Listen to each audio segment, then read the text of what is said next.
안녕하세요. 에스테 메디슨입니다. 오늘은 항생제 내성기 전 네 번째 시간으로 이제 단백질 합성 억제에 대해서 같이 공부해 보도록 하겠습니다. 세균이 이제 살아가기 위해서는 반드시 단백질을 합성을 해야 되죠. 네, 그래서 이 단백질을 합성을 해야 되는데 우리랑 세균이랑 이 단백질을 합성함에 있어서 다른 게 있어요. 네, 세균은 우리랑 달리 인간과는 달리 이제 70S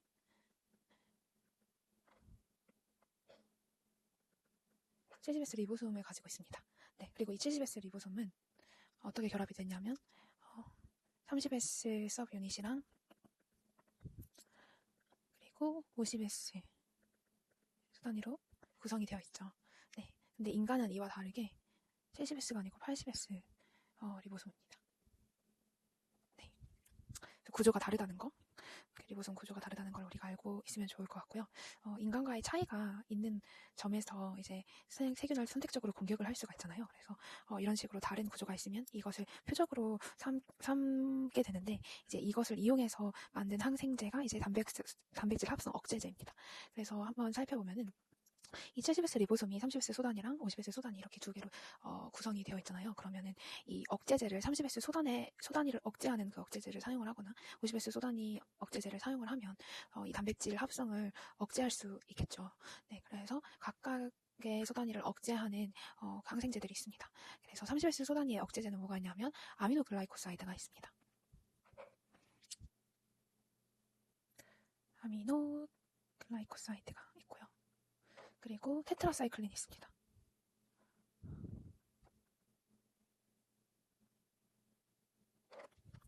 네, 그리고 이제 50S 소단위 같은 경우에는 마이크로라이트가 있고, 마크로라이트, 그리고 클린다마이신이 있어요. 이건 조금 많은데, 그리고 이제 플로남 페니콜이 있고,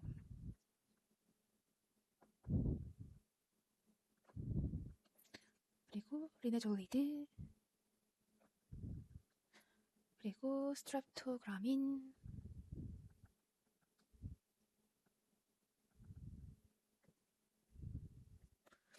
네, 이렇게 있습니다. 그래서 이제 우리가 처음부터 한번 차근차근 알아보도록 합시다. 먼저 아미노글라이코사이드 같은 경우에는 이제 예를 들어 뭐가 있냐면 젠타마이신이나 아니면 아미카신 이런 것들이 있어요. 이런 약이 있고, 이 기전 자체가 이제 30S에 결합을 해요. 네, 그래서 아미노글라이코이드가 30S 리보솜에 결합을 해서 이제 mRNA 해독의 오류를 일으키게 됩니다. 이게 mRNA 해독 오류를 일으켜요. 네, 미스리딩을 일으키게 되고 그 결과로 이제 세균이 비정상 단백질을 만들게 되는 거죠. 정상적이지 않은 비정상 단백질을 만들게 되는 거죠. 그래서 이 단백질들이 이제 세포막에 삽입이 되게 되면 원래 그 세포막에 단백질들이 삽입이 되잖아요. 근데 원래 있어야 하는 그런 정상 막 단백질과 달라서 그래서 이제 막의 그런 permeability 투과성이 깨지게 됩니다. 그래서 결국 세포막 기능이 약해지게 되고 그래서 내용물이 막 새어나가면서 결국에는 세포가 죽게 된다. 그거를 알아두면 좋을 것 같습니다. 그래서 세포막 자체가 우리가 배웠던 것처럼 인지질과 단백질로 이루어져 있잖아요. 그렇죠? 그래서 아미노글라이코사이드 같은 경우에는 그러니까 막을 직접 파괴하는 것은 아니지만 그 잘못된 단백질들이 막에 들어가서 막의 기능을 망가뜨리게 하는 그런 간접적인 효과를 내는 거고 그러므로 인해서 세포가 사멸하게 된다. 그래서 저번 시간에 배웠던 그 폴리믹신이라던가 뎁토마이신 이런 것들은 이제 뭐 예를 들면은 LPS나 인지질에 결합을 해서 뭐 그 세포막의 투하성을 높여서 구멍을 뚫린 다음에 세포를 죽게 하거나 이런 거는 막을 직접적으로 공격하는 것들이죠. 그리고 이제 뎁토마이신 같은 경우에도 세포막에 삽입이 돼서 이제 구멍을 뚫어가지고 이제 뭐 탈북극 이런 과정을 통해서 ATP 합성을 차단하고 그래서 세균을 죽게 만들고 이런 것들은 직접적으로 세포막을 파괴하는 경우고 이런 거는 이제 단백질 합성에 문제를 일으키는 거죠. 그래서 비정상적인 단백질을 만들게 됨으로 인해서 그 막의 투과성에 영향을 미쳐서 간접적으로 그런 영향을 끼침으로 인해서 세포를 죽게 만든다. 이렇게 알고 있으면 좋을 것 같습니다.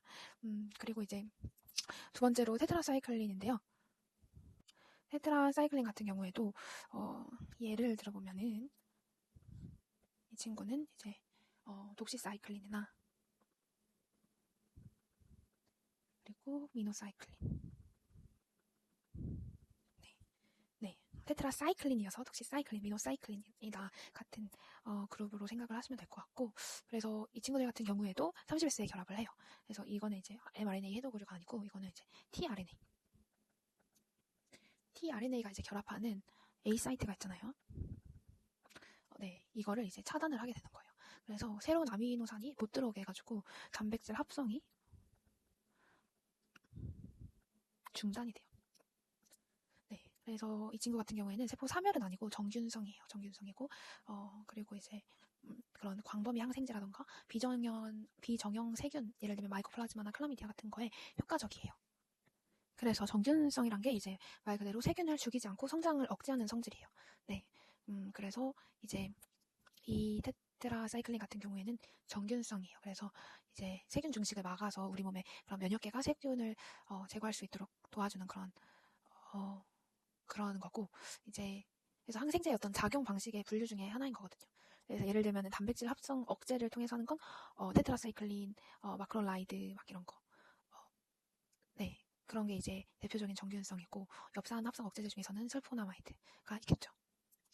근데 네, 그렇습니다. 그리고 아까 말씀드렸던 것처럼 비정형 세균, 에이티피컬한 박테리아는 그런 일반적인 세균이랑 달리 형태학적으로 또 생리학적으로 좀 그런 특성이 독특한 세균을 말을 하는 거죠. 그래서 이게 티피컬하지 않은, 그래서 에이티피컬한 박테리아다. 네, 그래서 이제 아까도 말씀드렸던 것처럼 이 테트라사이클린은 그런 비정형 세균에 효과적이다. 그리고 광범위 항생제로 쓰인다. 이거를 알고 있으면 좋겠습니다. 그래서 아미노글라이코사이드 같은 경우에는 우리가 그 비정상적인 단백질을 합성함으로 인해서 막기능이 손상돼서 세균이 이제 죽었잖아요. 세포 사멸을 통해서 세균이 죽었는데, 그래서 얘는 살균성이에요. 네. 그리고 아까 제가 빼먹었는데 이 친구 같은 경우에는 아미노글라이코사이드 같은 경우에는 산소가 필요해요. 네. 그래서 현미성균에는 효과가 없고요. 그리고 부작용 같은 거는 신독성이나 뭐 청력 같은 게 손상되는 이독성 같은 게 있고, 그런 걸 알아두면 되고, 테트라사이클린 같은 경우에는 아까도 말씀드렸던 것처럼 살균성이 아니라 정균성이다. 그래서 얘는 바로 막 막기능이 손상이 돼서 세균이 죽고 이런 게 아니라 그 tRNA에 결합하는 A 사이트를 차단을 했잖아요. 그래서 새로운 아미노산이 못 들어오게 해서 단백질 합성이 중단된 거죠. 네. 그래서 세균을 죽인다기보다는 성장을 좀 억제하는 성질이다라고 생각을 하면 될 것 같습니다. 그리고 이제 그게 이제 30S 소단위를 억제함으로 인한 억제제였다면, 이번엔 50S 소단위가 표적인 약들인데요. 그 마크롤라이드 예시로는 뭐가 있냐면 이제 에리트로마이신 그리고 아지트로마이신이 있습니다. 이 친구들은 이제 50S에 결합을 하게 되고 펩티딜 트랜스포레이즈를 억제를 하고 또 트랜스로케이션을 차단을 해요. 네, 그래서 주로 호흡기 감염이나 비정형 폐렴에 사용되는 약들이고, 이 친구도 정균성이라고 할 수 있습니다. 그래서 이게 어떤 거냐면은 이제 원래 리보솜 50S는 이제 아미노산을 하나씩 붙여서 그 긴 단백질 사슬을 만드는 어떤 작업장 같은 곳이에요. 근데 아미노산이 서로 붙을 때 쓰는 효소가 펩티딜 트랜스포레이즈예요. 네, 그래서 이 펩티딜 트랜스포레이즈에 의해서 아미노산이 서로 붙게 되는데, 그래서 아미노산 사슬을 이렇게 만들게 되는 거죠. 이렇게 쭉 만들게 되는데, 그 붙인 후에 리보솜이 앞으로 한 간씩 이동을 해요. 그걸 트랜스로케이션이라고 하죠. 이동을 하면서 다음 아미노산을 붙이는 거예요. 근데 이제 마크롤라이드가 하는 일이 뭐냐면 이 펩티딜 트랜스포레이즈를 억제를 하는 거예요. 이 붙이는 거. 그래서 아미노산들이 서로 붙지 못하게 만드는 거고, 그리고 트랜스로케이션 자체를 차단해요. 그래서 리보솜이 앞으로 움직이지 못하게, 원래 리보솜이 이렇게 움직이면서 만들잖아요. 근데 그거를 앞으로 움직이지 못하게 막는 거예요. 그래서 리보솜이 단백질 사슬을 이어가지 못하게 멈추는 역할을 해요. 네. 그래서 이제 리보솜이 예를 들면 공장에서 벨트 컨베이어라서 그런 작업장 역할을 한다면, 이제 펩티딜 트랜스포레이즈가 그런 용접기처럼 이 아미노산들을 막 붙이는 역할을 하고, 이제 이 컨베이어가 이제 앞으로 나아가는 움직임이 이제 트랜스로케이션인 건데, 이 마크롤라이드가 여기에 작용을 함으로 인해서 이제 용접기도 망가뜨려버리고 컨베이어도 이제 멈추게 해서 더 이상 단백질 생산이 안 되게끔 공장 가동을 중지시켜버리는 거죠. 네. 그래서 얘도 직접적으로 공격해서 세포 사멸로 세균을 죽이는 건 아니지만, 그래서 하지만 이렇게 멈춰서 단백질 합성을 중지시켜가지고 그래서 정균성이라고 할 수 있다라고 생각을 하면 됩니다. 그 다음으로는 클린다마이신이 있죠. 이제 클린다마이신인데, 클린다마이신은 이제 이것도 50SE 결합을 해서 마크롤라이드와 또 굉장히 유사해요. 그래서 단백질 합성을 억제를 하게 되는 거고, 이거는 이제 현기성에 좀 감염에 효과적이에요. 네, 특히나 현기성 구강 감염에. 그래서 현기성 감염에 효과적이다. 네, 그리고 이제 부작용으로는 클로스트리디움 디피실레 감염을 유발시켜요. 그래서 막 위막성 대장염이나 이런 게 일어날 수 있다는 거를 알고 있으면 될 것 같습니다. 그 이유가 뭐냐면 이제 그 클린다마이신이 50S 리보솜에 결합을 해서 단백질 합성을 억제를 하잖아요. 그리고 특히나 이제 현미성 세균이라던가 그리고 그람 양성균에 되게 강력한데, 그 클린다마이신을 쓰게 되면은 장내의 어떤 정상 세균총이라고 하죠. 노멀 플로라 중에 그 현기성 세균들이 많이 죽게 돼요. 왜냐하면 현기성 세균에 아까 효과가 좋다고 했잖아요.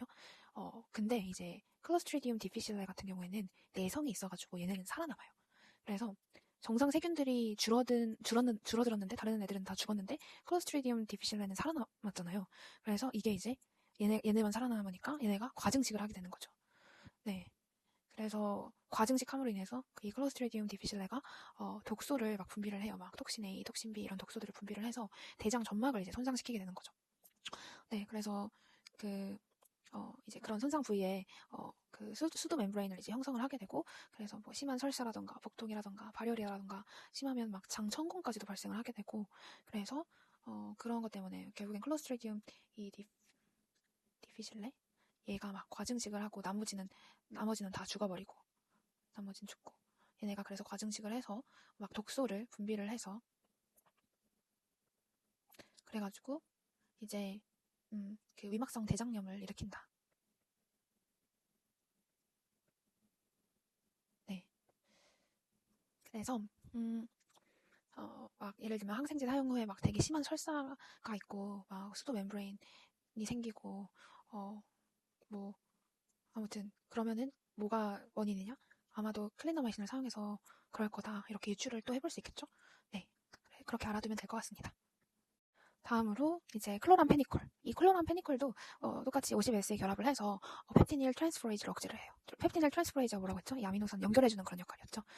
그렇게 해서 네, 좀 비슷비슷한 기전들이고, 아까 마크롤라이드처럼. 그래서 이제 이 친구 같은 경우는 광범위 항생제인데 독성이 좀 있어서 제한적으로 사용이 돼요. 네. 그리고 부작용으로는 재생 불량성 빈혈이라던가 그레이 베이비 신드롬 같은 게 있습니다.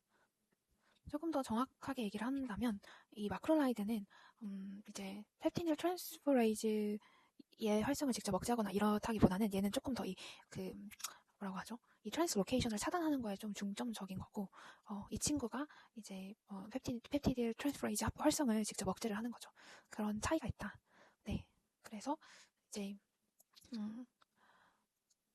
네, 그래서 이제 펩티딜 트랜스포레이즈를 억제를 하는 거는 클로람페니콜이다라고 생각을 해두는 게 더 좋을 것 같습니다. 네, 그리고 마크롤라이드의 이제 메인이 되는 기전이 트랜스로케이션이다. 그래서 이 역할을 이제 클로로페니콜이 하는 거고, 이가 한 칸씩 이동을 해가지고 단백질을 만드는 이거를 억제하는 이 역할을 이제 마크롤라이드가 한다라고 보는 게 조금 더 정확할 것 같습니다. 그리고 이제 하지만 이제 50S 리보솜에 작용을 한다는 그 공통점이 있는 거고요. 그리고 얘네 둘 다 이제 정균성인 거죠. 네. 그리고 아까 제가 막 독성이 있다고 했는데 이제 클로람페니콜 같은 경우에는 골수를 억제할 수 있어요. 그래서 왜냐면 이제 미토콘드리아 단백질 합성을 억제를 하니까 조혈 세포 기능이 저하되겠죠. 그래서 골수 본메로를 이제 서프레이션 하게 되고, 그리고 할 수도 있고, 그리고 드물지만 되게 좀 치명적으로 재생 불량성 빈혈이 발생이 가능해요. 그래서 현재는 이거는 아주 제한적으로만 사용을 한다. 왜냐면 부작용이 너무 많아서 독성이 강해서 제한적으로만 사용을 한다. 그래서 뭐 예를 들면 순화겸이나 리케차 감염에서 대체 불가일 때 사용을 하는 걸로 알고 있으면 될 것 같습니다. 네, 그러고 이제 아까 그 그레이 베이비 신드롬에 대해서도 한번 언급을 했는데, 이게 이제 클로람페니콜이랑 그 클로람페니콜 사용과 관련된 대표적인 부작용이거든요. 그레이 베이비 신드롬이. 이게 뭐냐면 이제 신생아, 특히나 이제 미숙아는 간에 있는 이제 UDP라고 있어요.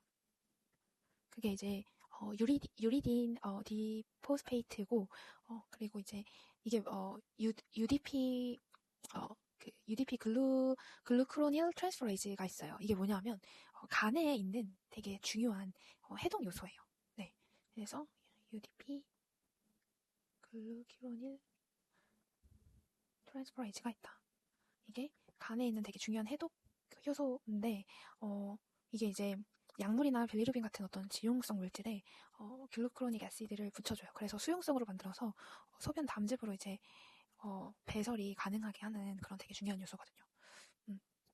근데 이제 빌리루빈 대사 같은 경우에는 그런 비포합 빌리루빈 간접형을 이제 포합 빌리루빈 직접형으로 바꿔서 배설을 가능하게 해요. 그래서 이제 효소가 되게 미성숙한 그런 신생아 같은 경우에는 신생아 황달에 잘 걸리게 되고, 그리고 이제 약물 대사에 대해서는 이런 클로로페니콜이나 몰핀이나 아세토아미노펜 이런 거를 이제 대사를 하거든요. 근데 이제 효소가 되게 미성숙한 신생아 같은 경우에는 그런 클로로페니콜을 이제 받으면은 이 그레이 베이비 신드롬이 생기게 되는 거죠. 그래서 이게 뭐냐면 이 간에서 분비되는 효소라고 했잖아요. 이게 근데 이 효소가 이제 미성숙해서 신생아 같은 경우에는 이 효소가 되게 미성숙해서 그 클로람페니콜을 그 글루크로니데이션 대사로 해독을 하지를 못해요. 그리고 또 이제 신장 배설 능력도 떨어져가지고 약물이 몸에 축적이 되게 됩니다. 그래서 결과적으로는 혈중 농도가 되게 독성 수준으로 올라가게 되는 거죠. 그래서 막 구토를 하고 설사를 하고 체온도 떨어지고 복부도 되게 막 팽만돼 있고 그리고 막 그런 순환기가 붕괴되니까 막 저혈압이랑 청색증 같은 게 막 심해지고 그러면 피부가 이렇게 생기를 띠는 게 아니고 회색으로 변하겠죠. 그레이시하게 변색이 되면서 그래서 이름이 붙여진 거예요. 네, 그래서 그레이 베이비 신드롬이 그래서 이름이 붙여진 거고 결국에는 이 그레이 베이비 신드롬은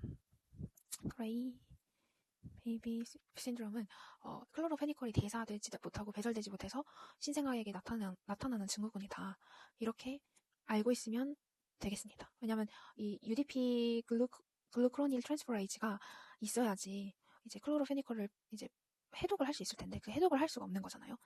그래서 이 효소가 좀 미성숙하기 때문에 그래서 이 약을 사용했을 때 아기가 이거를 해독 작용을 하지 못해서 여러 가지 문제가 생기고 막 신장 배설 능력도 다 떨어지고 약물이 몸에 축적되고 그리고 혈중 농도가 되게 독성 수준으로 올라가서 여러 가지 문제를 일으키는데 애가 그래서 되게 막 회색빛으로 보인다. 그렇게 해가지고 그레이 베이비 신드롬이라고 이름 붙인 거예요. 네. 이것도 이 약에 대해서 기억을 해두면 좋을 것 같습니다. 그 다음에 이제 리네졸리드입니다. 리네졸리드.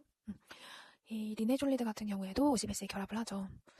그리고 이제 이 친구 같은 경우에는 MRSA나 그런 VRE 같은 되게 다제내성 그람 양성균에 사용을 해요. 네, MRSA나 VRE 이런 다제내성 그럼 양성균에 사용을 한다. 이 리네졸리드 같은 경우에는 옥사졸리디논 계열의 항생제의 제 중에 하나예요. 네. 그래서 일단은 이거 한번 단백질이 어떻게 합성이 되냐면 크게 이제 이니시에이션 그래서 게시를 하죠. 리보솜이 mRNA와 tRNA를 모아서 어떤 그런 시작 세트를 만들죠. 네, 그러니까 이제 mRNA 하면 메신저 RNA잖아요. 그래서 이 mRNA는 DNA에서 그런 전사된 유전 정보를 가지고 있는 거고, 그래서 이 리보솜이 그 코돈을 읽어서 이게 암호죠. 그걸 읽어서 단백질 아미노산 서열을 결정을 하게 되는 거예요. 그래서 유전 정보를 가지고 있다 mRNA가 어떤 설계도의 역할을 한다고 보면 되고, tRNA가 아까도 언급이 됐었지만 이거는 운반이에요. 트랜스퍼 RNA라서 tRNA예요. 그래서 이건 특정한 아미노산을 붙여서 운반을 하고, 그래서 이제 그 반대쪽에 mRNA의 코돈과 상부적인 그런 안티코돈을 보유한다는 거 우리가 옛날에 고등학교 때 배웠던 기억이 납니다. 네, 그래서 이건 약간 부품의 운반 트럭 같은 느낌. 네, 어쨌든 이 두 개가 그리고 또 이제 rRNA도 있죠. 이건 리보소멀 RNA인데 이거는 이제 리보솜의 주된 구성 성분인 거죠. 네, 그래서 이제 30S 같은 경우에는 그 mRNA 코돈과 tRNA 그 안티코돈의 정렬, 해독을 담당을 하고 이제 50S 같은 경우에는 펩티딜 트랜스포레이즈의 활성으로 아미노산들을 펩타이드 결합으로 연결을 하죠. 그쵸? 그런 공장 기계 같은 역할을 하고 그래서 어쨌든 그런데 네. 그래서 이 처음에 게시를 통해서 리보솜이 mRNA와 tRNA를 모아서 어떤 그런 시작 세트를 만들고, 그 다음에 이제 두 번째 단계가 elongation, 연장이죠. 아미노산들을 하나씩 붙여가지고 단백질 사슬을 늘렸죠. 네, 그리고 마지막 단계가 termination, 종결. 이제 스탑 코돈에서 끝나게 되죠, 그게. 이게 기본적인 개념이에요. 근데 네, 그쵸. 그래서 이제 70S 게시 복합체가 뭐냐면, 이제 원핵 세포 세균의 리보솜은 30S 플러스 50S에서 이렇게 70S 이렇게 아까 말씀드렸잖아요. 이제 단백질을 합성을 시작하려면 이 30S 소단위가 mRNA와 그 시작 tRNA를 붙잡고, 여기에 이제 그 50S 소단위가 결합을 해서 완전한 그런 그 70S 이니시에이션 컴플렉스가 만들어져야 돼요. 네, 그게 이제 단백질 합성의 어떤 출발선에 서는 순간이라고 볼 수 있는데, 이 리네조이드 작용이 어떻게 하냐면, 이 50S 소단위에 결합을 해서 이제 30S 플러스 50S가 합쳐져서 70S 게시복합체가 완성되는 것을 막아버리는 거죠. 그래서 결과적으로는 단백질 합성이 시작 자체를 못하게 돼요. 그래서 얘도 세균 성장을 억제하는 거고, 그래서 그렇습니다. 그리고 아까 특징이 이제 MRSA랑 VRE 같은 이런 다제내성 그람 양성균의 사용을 한다고 했고, 부작용으로는 골수 억제나 세로토닌 증후군 같은 게 있을 수 있습니다. 그리고 마지막으로 이제 스트랩토그라민, 이것도 이제 50S에 결합을 해서 그 두 성분이 함께 작용을 해서 단백질 합성을 억제를 하는 역할을 해요. 제가 왜 방금 이제 두 성분이 함께 작용을 했다고 했냐면, 이 스트랩토그라민 계열의 항생제가 이제 두 가지의 다른 계열의 성분을 섞어서 사용하는 그런 복합제예요. 그래서 그 두 가지가 뭐냐면 퀴누프리스틴이랑, 이거까지 알아야 되는지는 잘 모르겠는데, 퀴누프리스틴 이거랑 이제 달포프리스틴, 이 두 가지 항생제의 어떤 혼합제예요. 네. 그래서 이 달포프리스틴 같은 경우에는 50S 리보솜에 붙어서 리보솜 구조를 바꿔주고, 그 퀴노프리스틴 같은 경우에는 이것도 이제 같은 50S에 붙어서 그 사슬 연장을, 펩타이드 체인 일롱게이션을 막는 거죠. 그래서 혼자 쓸 때보다 이 둘을 같이 쓸 때 강력한 그런 시너지 효과가 난다. 그래서 강력해서 이 친구도 이제 뭐 MRSA나 VRE 같은 그런 다제내성 그람 양성균 치료에 사용이 되고, 근데 강력하니까 얘네도 이제 독성이 있어요. 그래서 흔히 쓰이진 않고 되게 마지막 무기로 사용이 되는 거죠. 네, 그렇게 해서 이제 마지막 스트랩토그라민까지 설명을 드렸습니다. 같이 공부를 해봤고요.